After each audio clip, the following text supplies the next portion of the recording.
ازيكم يا جماعه، صباح الخير. انا دلوقتي قاعده بفطر وانا ما عنديش مخططات نسبيا للنهارده. بس انا عايزه اتمشى في مكان حلو. فانا هعمل سيرش كده راندوم، يعني هعمل سيرش على اي حاجه موجوده في الخريطه وهشوف انا هروحها ازاي وهاخدكم معايا. بس انا بعد كده هبقى محتاجه اروح السوبر ماركت علشان اجيب اكل علشان هطبخ. انا دلوقتي قاعده بفطر، هوريكم الفطار اهو. الفطار بتفرج على فريندز، ده موز وتفاح هحط عليهم زبادي ومكسرات، وهاكل تنية. انتوا مش عارفين التنية دي بكام. بس انا ما بعرفش اعيش من غير الفاكهة للاسف، انا بصرف كتير جدا. بس النهارده يوم فيه شمس ومشرق وجميل، بس نحاول نعمل حاجة حلوة النهارده ان شاء الله.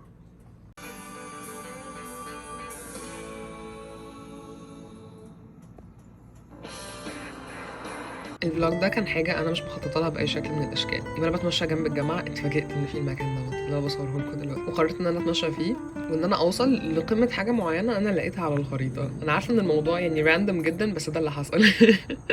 وقررت اخدكم معايا. انا اليوم ده صحيت الصبح حاسه ان انا عايزه اروح مكان عالي. فرحت فتحت الخريطه ودورت على اقرب مكان فيه تل او في اي حاجه عاليه شويه عن مستوى الارض، وفعلا لقيت واحد قريب من الجامعة بحوالي ربع ساعة مشي أو تلت ساعة مشي. فأنا سعيدة بالاكتشاف اللي أنا عملته ده، عشان كده دايما بحب أعمل الحاجات عشوائية.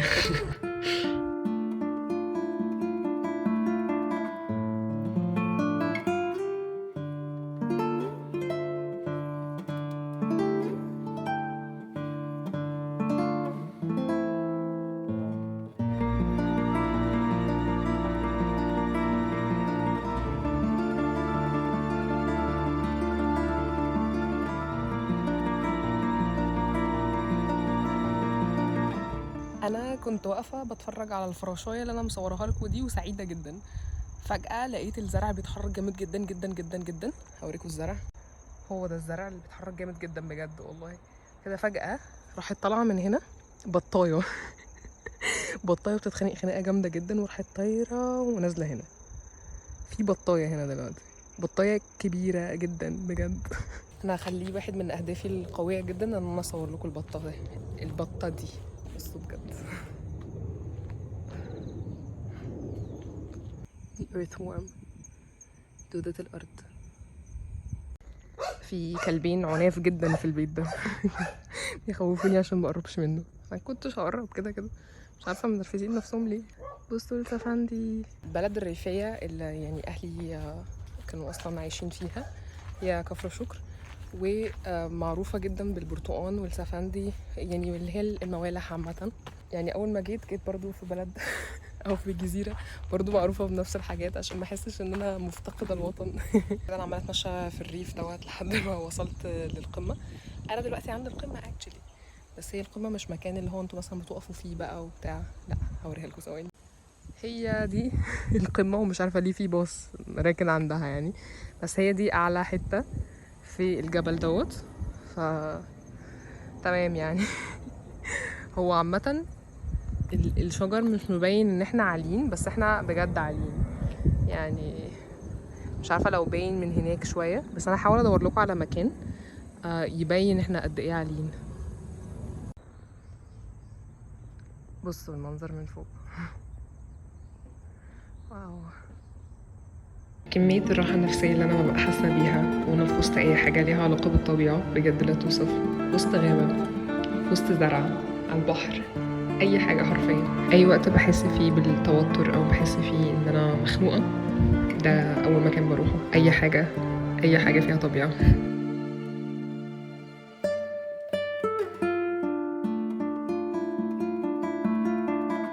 انا مش قادره اتخيل كميه الكائنات اللي ممكن تبقى عايشه تحت الزرع في الحته دي بجد. ده بقى الطريق للتحضر تاني. انا همشي كده لحد ما اوصل للتحضر. اوه، ده البحر. انا ما كنتش عارفه ان احنا ممكن نشوف البحر اهو. بصوا العنكبوت ده قد ايه، انتوا مش متخيلين انا بعيده عنه قد ايه. بصوا هو حجمه قد ايه. ده كبير جدا جدا جدا. واو، خلينا في البحر. بصوا البحر. انا دايما بحاول اقف في حته فاضيه، يعني ما يكونش حواليا حاجه، علشان هو فيه تعابين كمان. انا شفت تعبان قبل كده، بس اللي هو التعبان الاخضر بتاع الشجر ده، مش التعابين السامه. بس برضو بجد انا عمري ما كنت اتخيل ميكس احلى من كده. يعني ان يكون في حاجات زراعيه وفي نفس الوقت يكون في بحر. ف انا سعيده بالميكس بتاع الطبيعه اللي هنا. وتحسوا برضو ان في فايبس غابات، فانا يعني الميكس غريب جدا بجد. زراعه وغابات وبحر وحشرات وتعابين وبط. بصوا دي شجرة كاكا. انا نفسي اعيش هنا. انتوا متخيلين الناس دولت بيبصوا على الفيو ده؟ تفتكروا الايجار هيبقى بكام؟ بصوا المنظر بجد اللي هما بيبصوا عليه. في كلب بس هو مربوط الحمد لله. هو شكله لطيف يعني، بس انا مش عارفه لو هو هيروح مهوهو لي عشان امشي.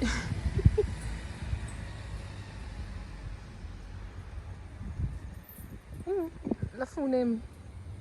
I guess ان هو كيوت. هاي هاي يا كلبوب. هاي يا حمامه. ده الباركينج بتاع العمارات اللي انا عايزه اعيش فيها. بصوا دي مثلا واحده منهم. يعني دي هم مرقمينهم، بس انا طبعا عايزه اعيش في اعلى واحد. انا شفت يعني بصيت على العربيات اللي راكنه عشان اعرف هما الناس اللي هنا دول بيدفعوا قد ايه. ما اظنش ان انا عندي فرصه. عربيات مرسيدس مش عارفه، بس هو العربيات هنا عندهم مش غاليه. مش عارفه والله. هو مدخل العماره اصلا ليه باسورد، وبعد كده بقى بتدخلوا جوه. بس هما بيبقى عندهم ميكس غريب جدا. يعني عادي في وسط الزراعه والكلام ده كله والغابات ومش عارفه ايه تلاقوا مكان زي ده. انا حرفيا كنت لسه مع العنكبوت من شويه. انا سعيده جدا بالمكان ده. انا عايزه اخد شقه هنا. خلاص انا قررت انا عايزه اعيش فين. يوه هجيب فلوس من هنا دلوقتي. هاكل بونبونايه بالجنسنج علشان تديني طاقه. بصوا وفي عربيه جايه دلوقتي تموتني. اهي. طول ما انا ماشيه على الطريق للتحضر اللي هو الحته بقى اللي احنا هنروح نشتري منها الحاجات، عشان رايحه اشتري حاجات. ففي النخل ده، فكل ما يبقى في فتحه بحس ان انا كل مره اتفاجئ بالفيو تاني. بجد الموضوع رهيب. بصوا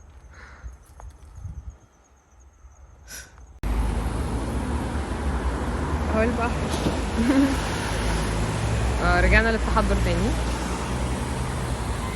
بصوا دي مدرسة تقريبا. بصوا هما راسمين عليها ازاي. شكلها حلو قوي بجد. عجباني قوي دي وهم قاعدين في البيت. انا كنت نفسي قوي اجيب عجلة علشان اعرف اتحرك لاماكن ابعد من اكتر من 3 كيلو بعيد عني. وما اضطرش ان انا اركب باص عشان هو مش رخيص هنا يعني. فكنت بفكر ان انا اجيب عجله على اساس ان انا هوفر ان ده هيبقى احسن يعني. فهبص في محل العجل دوت هشوف ايه رينج الاسعار. بس انا جيت له قبل كده مرتين او 3 وكان قافل. انا مش عارفه ايه اللي هيتغير النهارده ويبقى فاتح، بس يعني هشوف. هو ده المحل. انا عندي احساس ان هو فاتح عشان في راجل جوه. دي ارخص عجله موجوده عنده. هكلمكم بقى في التفاصيل. ارخص عجله عنده ب 200,000 وون، وقال لي ان هو هيعمل لي ديسكاونت ويخليها لي ب 190,000 وون. يعني هينزل لي 135 جنيه. حاجه زي كده يعني. فال 190,000 وون دولت يعني حوالي 2500 جنيه. فانا بصراحه مش عارفه لو انا مستعده ان انا اجيب العجله دي دلوقتي، بس انا محتاجاها. بس انا يعني ايه هبص بصه كده وهشوف برضو لو انا هعرف استخدم حاجه يعني. لو انا هقدر اجيب حاجه يوزد فهشوف. اول عجله عجبتني قال لي ان هي ب 450,000 وون. 450,000 وون دولت يعني حوالي 6000 جنيه. انا ذوقي عالي جدا جدا يعني. اهم السوبر ماركتس اللي انا كنت رايحاهم في اي مارت وفي لوتا. دولت من اكبر السوبر ماركتس اللي موجوده هنا في جيجو. مش عارفه لو في كوريا برضو عامه يعني. بس انا مش عارفه بقى اروح انهي بصراحه، ده ولا ده. ده في الطريق للبيت اللي هو لوتا، واي مارت قريب مني دلوقتي بس فمش فارقه يعني. مش عارفه. حتى الرز اللي هم بياكلوه كل يوم عندهم غالي جدا. دول 450 جرام رز ب 5000 وون. 5000 وون دولت يعني 70 جنيه. ف 450 جرام ب 70 جنيه. 450 جرام رز يعني مش اي حاجة بجد. وده مش اغلى نوع يعني. ده مثلا الشكارة ال5 كيلو ب 20800، لان هيبقى بحوالي 4200 بدل 5000 لو انا بشتري بال5 كيلو. يعني بجد انا مش عارفة هم عندهم ايه رخيص. واو. عايزة اوريكم قسم سبيشال جدا. ده قسم الاسماك المجففة. ده سكويد. انتوا عارفين السكويد صح؟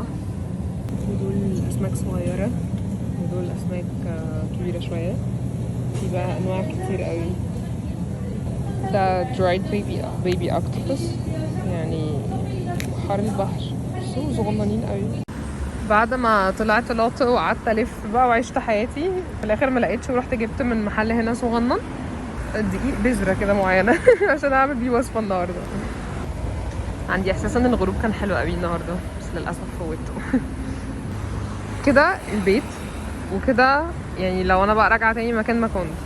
بس انا نسيت اجيب حاجه، بس انا كنت سعيده قوي ان انا خلاص طلعت المطلع ده بجد.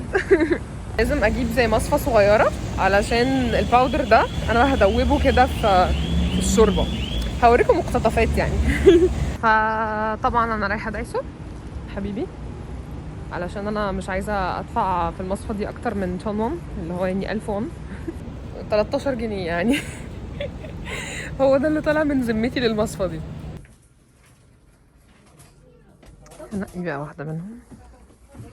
تهيألي دي تخينه قوي. انا محتاجه واحده رفيعه. الوحيده اللي عجبتني ب 3000 وون عشان انا عايزاها تبقى رفعه معين.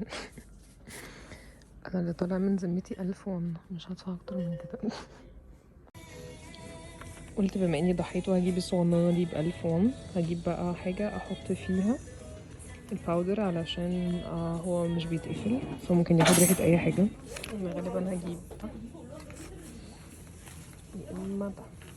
انا كده خلاص خلصت شوبينج ورايحه بقى على الدورمز علشان اعمل الغدا. بتغدى دلوقتي ايوه. انا خلاص وصلت الدورمز وهنزل بقى اطبخ في المطبخ. انا هطبخ هنا هحط حاجتي هنا وابتدي اطبخ. دي حاجتي اللي انا حطاها.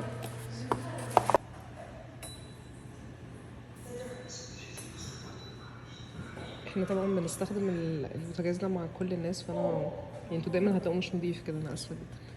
ده انا جبته امبارح من السوق اللي هو التراديشنال بتاع الكوريين. ده قلقاس.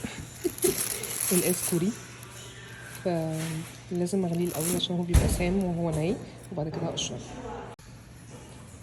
انا فضيته هنا بس برضو لسه هحط منه بقى معلقتين ونص هنا واحطه في الشوربه. ده شكل الشوربه قبل ما احطه فيها. احط الرز في الميكرويف.